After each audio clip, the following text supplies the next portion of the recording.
Hello friends, welcome back to my channel dinner রান্নাঘর। তো আজকে আমি তোমাদের করে দেখাবো আর মাছের তরকারি। তো আর মাছের তরকারি সমস্ত সবজি টবজি দিয়েই কিন্তু রান্না করেছিলাম। তো চলো চলে যাই রেসিপিতে। আমি কিভাবে রান্না করেছি সেটা শেয়ার করি। এখানে কিন্তু আমি আর মাছের চাক পিসগুলো নিয়ে নিয়েছি। সেটা কিন্তু ভালো করে ধুয়ে নুন হলুদ মাখিয়ে রেখেছিলাম প্রায় আধা ঘন্টা আগে। তারপরে কড়াইতে দিয়ে দিলাম বেশ খানিকটা সর্ষের তেল, আর তাতে কিন্তু আর মাছগুলো এইভাবে ভেজে নিলাম। তো আর মাছগুলো কিন্তু ফাটে না কখনো কখনো তেলের মধ্যে দিলে। তো আর মাছের ঠিক দু সাইডে মানে কি বলবো, মাছের চাকের দু সাইডে কিন্তু একটা শিরা মতন থাকে। তো ওইটা কিন্তু তোমরা সরিয়ে নেবে, তাহলে আর ফাটবে না। এটা আমার মা আমাকে শিখিয়েছে, তাই টিপসটা কিন্তু তোমাদেরও বলে দিলাম। তারপরে দেখতেই পারলে তেল কিন্তু আমি তুলে নিয়েছি, আর খুব অল্প তেলে রান্না করছি, কারণ আমার মা এখন আমার সাথে আছে। তো তার হেলথের কেয়ার করে আমাকে কিন্তু খুব কম তেল দিয়ে রান্না করতে হচ্ছে। তো একদম কম তেলের মধ্যেই কিন্তু আমি পেঁয়াজটা বেশ ভেজে নিলাম। ভাজতে একটু অসুবিধাই হচ্ছিলো, যেহেতু তেলটা কম। বেশ অনেকক্ষণ ধরে মানে লো ফ্লেম করে এইভাবে কিন্তু ভেজে নিয়েছি। পেঁয়াজটা ভাজা না হলে যেহেতু মশলাটা কষানো হবে না, পেঁয়াজগুলো একদম মানে কি বলবো গোটা গোটা থাকে, তো দেখতেও ভালো লাগে না, খেতেও ভালো লাগে না। তাই কিন্তু এইভাবে আমি করেছি। আর এর মধ্যে দিয়ে নিলাম পুরো 1 চামচ ভরে আদা রসুন পেস্ট। তো তোমরা যারা আমার চ্যানেলে নতুন আসছো, আজকে যারা নতুন দেখছো, প্লিজ তারা আমার চ্যানেলটাকে সাবস্ক্রাইব করো, আর পাশের বেল আইকনটা প্রেস করে আমার সঙ্গে থেকে যেও। আর পাশের বেল আইকনটা প্রেস করলে কী হবে, আমি যখন রান্না দেবো কোনো, তখন রান্নার নোটিফিকেশানগুলো সবার আগে তোমাদের কাছে পৌঁছে যাবে। আর যারা সাবস্ক্রাইব করে দেখছো তাদেরকে তো অসংখ্য ধন্যবাদ। তারপরে কিন্তু বাটিতে একটু জল নিয়ে তার মধ্যে আমি মশলাগুলো গুলিয়ে নিয়েছি। মশলার মধ্যে ছিল সামান্য একটু লঙ্কার গুঁড়ো, হলুদ গুঁড়ো, আর ছিল কিন্তু জিরে গুঁড়ো। ধনে গুঁড়োটা কিন্তু আমি দিইনি, তোমরা চাইলে দিতেও পারো। তারপরে বেশ জল দিয়ে ভালো করে কষিয়ে নিলাম। কষিয়ে নিয়ে তারপরে ওর মধ্যে কিন্তু লঙ্কা দিলাম একটু ঝালের জন্য, যেহেতু লঙ্কার গুঁড়োটা আমি কম দিয়েছি। তো লঙ্কাটা একটু তোমরা টেস্ট অনুযায়ী দিয়ে নিও। তারপরে কষানো হয়ে গেলে যখন দেখব যে তেলটা একটু বেরিয়ে এসছে, যেহেতু কম তেল, আর আমি লো ফ্লেমে করলে কি হবে, তেলটা ছেড়ে দেবে। তারপরে কিন্তু তার মধ্যে একে একে সব সবজিগুলো দিলাম। সবজির মধ্যে ছিল বেগুন, আলু, আর ছিল কিন্তু কচু। যে মুহি কচুটা বলে, সেই কচুটা আমার মায়ের খুব পছন্দ, আমারও খুব ভালো লাগে, তাই কিন্তু আমি এর মধ্যে দিলাম। তোমরা চাইলে দিতেও পারো, নাও দিতে পারো। এভাবে একবার তরকারিটা বানিয়ে খেও বন্ধুরা, অবশ্য তোমাদেরও খুব ভালো লাগবে। আমাদেরও কিন্তু খুব ভালো লেগেছিলো। সব সময় তো সবাই অনেক রকম স্টাইলে রান্না করে, একবার এরকম সবজি টবজি দিয়ে রান্না করো, ভালোই লাগে। গরম ভাতের সাথে বলো আর রুটির সাথে বলো, আর এই গরমের সময় এরকম সবজি দিয়ে বেশ ভালো লাগে খেতে। তারপরে কিন্তু ভালো করে কষিয়ে নেব। কষিয়ে নিয়ে সামান্য একটু জল দিয়ে যেন সবজিগুলো একটু গলে যায়, তার জন্য কিন্তু আমি একটু ঢেকে রাখবো। আর হ্যাঁ, দেখতেই পেয়েছিলে আমি কিন্তু এখানে দিয়ে নিয়েছিলাম লবণ, সেটা আমি বলতে ভুলে গেলাম।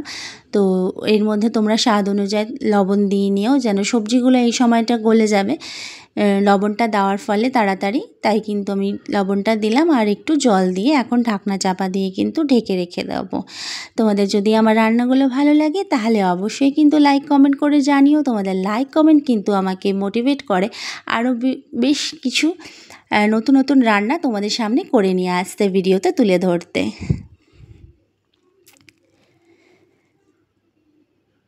দেখতে পারলে বেশ একটু জল দিয়ে আমি কিন্তু এখন যে কষিয়ে নিয়েছিলাম, বেশ কষানোটা হয়েই গেছে, হাফ সবজি গলে এসে এবারে কিন্তু আমি দিয়ে নিলাম ঝিঙে।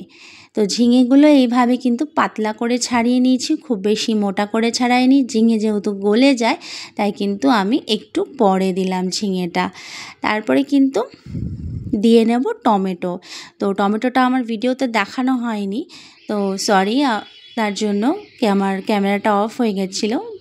তো এবারে কিন্তু টমেটো দিয়েও ভালো করে কষিয়ে দেখলাম যে সমস্ত সবজি কিন্তু গলে গেছে। কচুটাও গলে গেছে। তারপরে কিন্তু এখন আমি এর মধ্যে যতটা মানে ঝোল খাবো ততটা কিন্তু জল দিয়ে দেব। খুব ঝোল দেওয়ার দরকার নেই বা খুব আবার মানে কমও মানে বেশিও দেওয়ার দরকার নেই। তো ঠিক মাপ মতন তোমরা কিন্তু যে যেমন ঝোল খাবে সে তেমনই ঝোলটা দিয়ে নিও। আর তোমরা চাইলে আরেকটা জিনিসও এর মধ্যে দিতে পারো, সেটা হলো রাঁধুনি বাটা। আমি কিন্তু রাঁধুনি বাটা দিয়েছিলাম। হ্যাঁ, তো অনেক কিছু আছে মানে হুটোপাটা রান্নাতে কখনো ক্যামেরা অফ কখনো অন করতে হয়, তো এটা কিন্তু মিস্টেক আমাদের হয়ে যায়। তো প্লিজ ক্ষমা করে দিও, আমি তার জন্য বলে দিচ্ছি, তোমরা কিন্তু অ্যাড করে নিও। তাই জন্যই বলি রান্নাটা মানে ভিডিওটা স্কিপ করবে না, স্কিপ করলে কিন্তু অনেক কিছু মিস করে যাবে। তার জন্য কিন্তু মানে স্কিপ না করে একটু ধৈর্য ধরে দেখে নেবে। তো দেখতে পাচ্ছ সব কিছু সবজি কিন্তু ভালোভাবেই গলে গেছে আর ঝোলটাও অনেকটা শুকিয়ে এসেছে। আমি একটু টেস্ট করে দেখে নিচ্ছি যে লবণ টবণ সব ঠিক আছে কি না। তো আজকের রান্না কেমন লাগলো তোমাদের অবশ্যই কিন্তু আমাকে লাইক কমেন্ট করে জানিও। তোমাদের লাইক কমেন্ট পড়তে কিন্তু আমার খুব ভালো লাগে। যে কে কোথা থেকে দেখছো সেটাও আমাকে জানিও, তাহলে আমিও তোমাদের সাথে বন্ধু করে নিতে পারি যে হ্যাঁ এরকম জায়গা থেকে আমাকে আমার ভিডিওটা দেখা হয়, আমারও খুব ভালো লাগবে। আমিও তোমাদের ভিডিওতে গিয়ে অবশ্যই তোমাদের জানিয়ে আসবো আমিও কোথা থেকে দেখছি। আর তোমাদের ভিডিও কিন্তু আমি সময় মতন তোমাদের বাড়িতে পৌঁছে যাব ভিডিও দেখার জন্য। তো তারপরে কিন্তু দেখলাম যে খেয়ে একটু লবণ কম আছে, তাই কিন্তু একটু লবণ দিয়ে নিলাম। আর লবণটা কিন্তু স্বাদ মতো না হলে তরকারিটা কিন্তু একদম ভালো লাগবে না। তো তারপরে এই আর মাছগুলো আমি একে একে সব দিয়ে নিলাম। তারপরে ভালো মতো এটাকে এখন শুধু ফুটাবো আর ফুটাবো। যত বেশি ফুটাবো তত বেশি এটা কিন্তু টেস্টি হবে। তরকারি কষানোর ওপরে ফোটানোর ওপরেই কিন্তু ডিপেন্ড করে তোমার তরকারি কতটা মজা হবে খেতে। এভাবে বেশ খানিকক্ষণ ধরে ফুটিয়ে নেব। তোমরা যদি চাও এখনও কিন্তু টমেটো দিতে পারো। বেশ টমেটোটা দেওয়ার ফলে কি হয় টকটক একটা টেস্ট হয়, খেতেও ভালো লাগে। তো এইভাবেই কিন্তু আমি আজকে রান্নাটা করেছিলাম। তোমাদের কেমন লাগলো আমাকে কিন্তু অবশ্যই জানিও। আর তোমরা নামানোর আগে ভাজা জিরের গুঁড়োও কিন্তু দিয়ে নিতে পারো।